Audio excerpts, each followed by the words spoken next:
అబుదాబిలోని ఐలాండ్లో ఐపా అవార్డుల కార్యక్రమం ఘనంగా జరిగింది. సెప్టెంబర్ 27న మొదలైన ఈ ఈవెంట్ ఆదివారంతో ముగిసింది. ఈ సినిమా పండుగ కోసం తెలుగు సినీ పరిశ్రమ నుంచే కాదు, బాలీవుడ్, కోలీవుడ్, శాండిల్వుడ్, మాలీవుడ్ నుంచి పలువురు సినీ ప్రముఖులు హాజరయ్యారు. ఈ సందర్భంగా మెగాస్టార్ చిరంజీవిని అవుట్ స్టాండింగ్ అచీవ్మెంట్ అవార్డుతో సత్కరించారు ఐపా నిర్వాహకులు. అలాగే నందమూరి బాలకృష్ణకు గోల్డెన్ లెగసీ అవార్డును ప్రదానం చేశారు. అలాగే బాలీవుడ్ అందాల తార ఐశ్వర్య రాయ్ తమిళంలో ఉత్తమ నటి అవార్డును కైవసం చేసుకుంది. మణిరత్నం దర్శకత్వంలో తెరకెక్కిన పొన్నియిన్ సెల్వన్ 2 సినిమాలో ఐశ్వర్య రాయ్ నటనకు గాను ఈ అవార్డు వరించింది.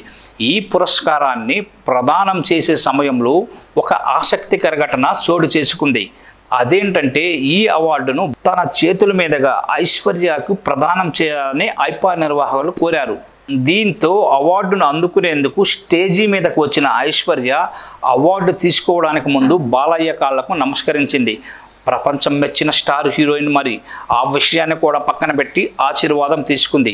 ఆ తర్వాతే బాలయ్య చేతుల మీదుగా అవార్డు అందుకుంది. ఇందుకు సంబంధించిన ఫోటోలు, వీడియోలు ఇప్పుడు సోషల్ మీడియాలో బాగా వైరల్ అవుతున్నాయి. దీనిని చూసిన అభిమానులు, నెటిజన్లు ఐష్పై ప్రశంసల వర్షం కురిపిస్తున్నారు.